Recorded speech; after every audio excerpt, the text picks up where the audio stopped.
সমন্বয়করাও 2-3 মাস ধরে কোনো হসপিটাল যায় না। ওদেরও এটা হবে ইনশাল্লাহ।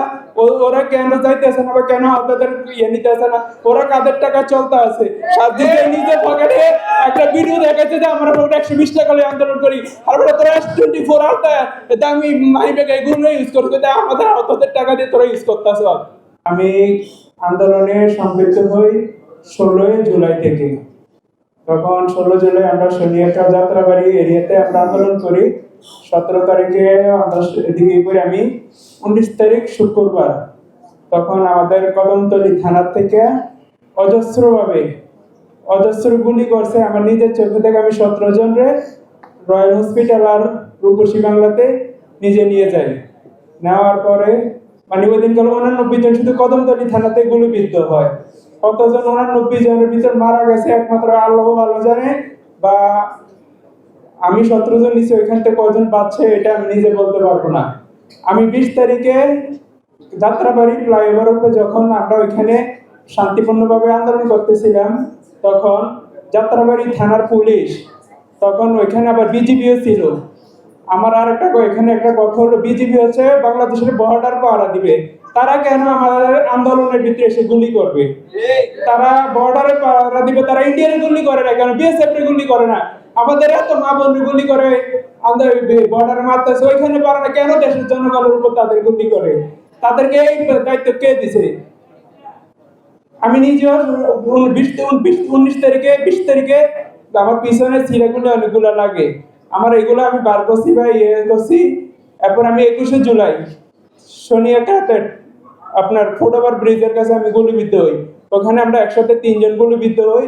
একজন এক জায়গাতে মারা গেছে আর 2 জন আমরা মানে বেঁচে কোন রকম। আমার ওই সময় কেউ ধরে না, আমি নিজে আমার পেটে গুলি লাগছে, আমি পেটে হাত দিয়ে রিস্কা একটা নিচে নিয়ে আমি নিজে রূপসী বাংলা হসপিটাল গেছি।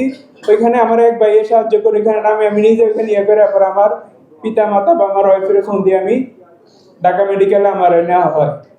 কিন্তু আমার কথা হলো বিজিবি এভাবে গুলি গেছে। এরপর আমি 21 জুলাই আমাকে ঢাকা মেডিকেলে নেওয়ার পর আমি ওখানে চিকিৎসা নেওয়ার পর আমার ওই দিন গেলে আইসিইউতে ঢুকানো, 14 দিন আমি লাইফ সাপোর্টে ছিলাম।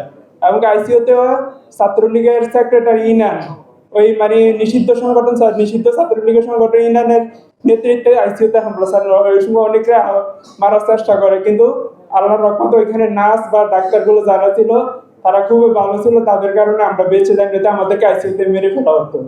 এরপরে 24 আগস্ট উন্নত চিকিৎসার জন্য সিএমএস এ পাঠানো হয়। একজন আমার ভাই এখানে কথা বলছে, মহিউদ্দিন রাব্বি আমার সাথে সিএমএস আমরা একসাথে পাশাপাশি বেড়েছিলাম। এখনো মানে চিকিৎসা সিএমএস এর যতটুকু, কিন্তু ঢাকা মেডিকেল আমরা চিকিৎসা পাইনি। ঢাকা মেডিকেলে আমাদের উপরে অনেক ইয়ে করছে।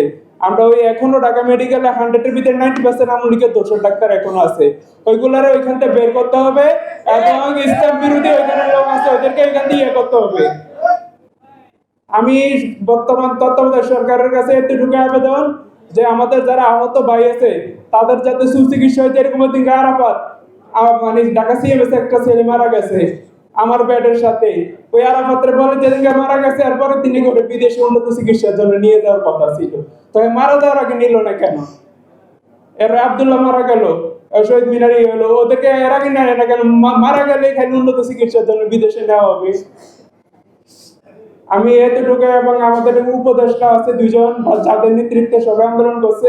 আমি কোনো স্টুডেন্ট না, আমি একজন সাধারণ মানুষ, আমি একজন ক্ষুদ্র মানুষ। এখন তাদের কাছে একটাই দাবি, তাদের মানে যে এগুলো স্যার এখানে আমি হাসনাত আসলে আমি সার্ভিসের সাথে কথা বলছি, সিএমএস এ যাওয়াতে বলছে আসবে। ওরা সমন্বয়করাও 2-3 মাস ধরে কোনো হসপিটাল যায় না। ওদেরও এটা হবে ইনশাল্লাহ।